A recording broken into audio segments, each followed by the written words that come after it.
I'm Chad Douglas. Our parent company, Sinclair Broadcasting and KHQA, continue to work for you, keeping you informed of complex political issues facing our nation. We continue our Connect to Congress initiative now with U.S. Senator Roy Blunt from Missouri, who is joining us on Capitol Hill. Senator Blunt, thanks so much for your time. The Fort Lauderdale airport shooter was on the FBI's radar, having been interviewed in Alaska just a couple of months ago.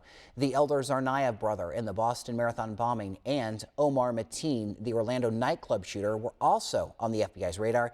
Yet the shooter was still able to carry a gun and check it in at the Fort Lauderdale airport. So my question for you, is the FBI being aggressive enough at investigating potential threats, given that some have slipped through the cracks? And should he have been able to check his gun and ammo with his background? Well, you know, over and over again, we see the consistent thread in so many of these events is that the FBI interviewed the person and misjudged the danger involved there. Now, you know, looking at what they do, they interview lots of people. They try to make their best judgment. But I've asked Director Comey about this in the past when people have been interviewed. The Orlando shooter, what happened in Boston, often have been to the attention of the FBI. Now, being on the Intelligence Committee, I also know how many things that they're part of helping prevent from happening. But we need to get better at this. And we need to get better with a veteran like this young man, of recognizing that he clearly has a significant mental problem and needs help, and whether that related to his service or not doesn't deny the fact that he served. He's a veteran. He deserved appreciation for that. Clearly somebody missed the markers of what he needed. Now, he was put in a mental hospital for a while, and depending on exactly how that happened, the laws that we already have on the books should have prevented him not only from checking a gun, but even having a gun. And I'm going to continue to work on these mental health issues to be sure that the mental health information that should be in the system finds its way into the system. So that's part of a background review, but at the same time, not to stigmatize people that have a mental health problem, which we need to do a better job treating like every other health problem. Also, Senator, you serve on the Senate Intelligence Committee, and confirmation hearings are now underway. Mike Pompeo of Kansas, his hearing was delayed a day or so he could meet with the Senate Intelligence Committee.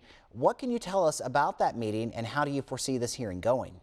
Well, I think he's going to do an excellent job. You know, he's our neighbor from Kansas, number one at West Point, I think number two in his law school class. He's a very capable person. He's served on the House Intelligence Committee. I think of all the people that we get confirmed, the National Security Team, the Director of the CIA, the Director of National Intelligence, the Secretary of Defense, are all right at the top of the list of who it's most important we get in place the quickest. And I believe we'll see that happen in the next few days. Also on the topic of Senate Intelligence Committee, how are things going when it comes to the Russian hacking investigation?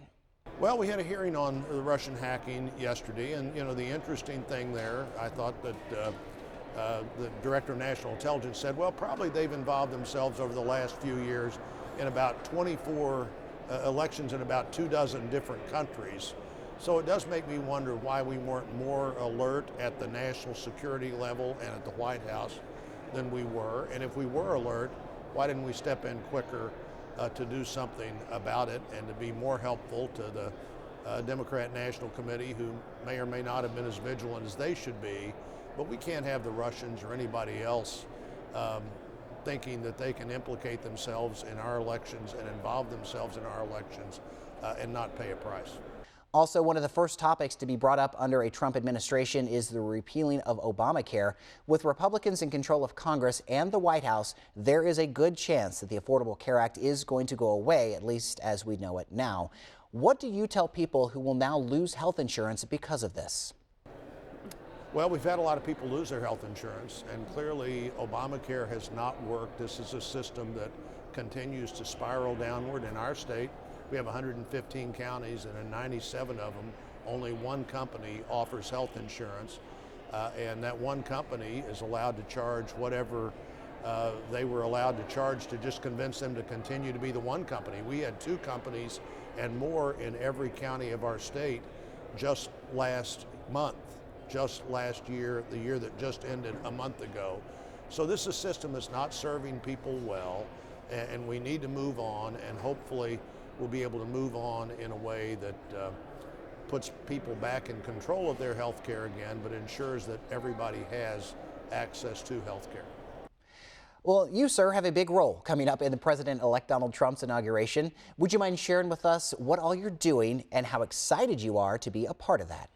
Well, you know, I have the opportunity to chair the inauguration, that day be sort of the master of ceremonies for the event, but even more importantly, be the member of the House and Senate probably most involved in planning for an event that 40 million people watch live, that tens of millions of other people watch all over the country, and really that peaceful transition of power is something we've been doing in our country longer than anybody else, and something that people all over the world watch. Ronald Reagan said in his 1981 inauguration, what we do here is commonplace and miraculous.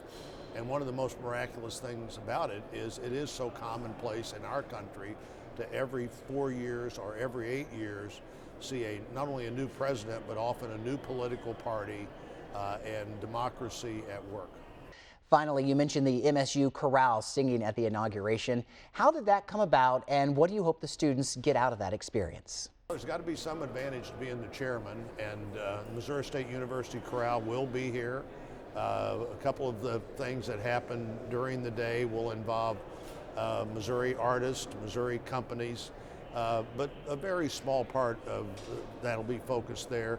The Missouri State University Chorale, the Mormon Tabernacle Choir, but most importantly, the president and the president-elect, and by the time we leave that platform, the former president and the new president will be here at what we hope is a great event, and I'm glad that the chorale from my hometown, Springfield, Missouri, and Missouri State University will be here as part of that. Thank you so much for your time, Senator Blunt.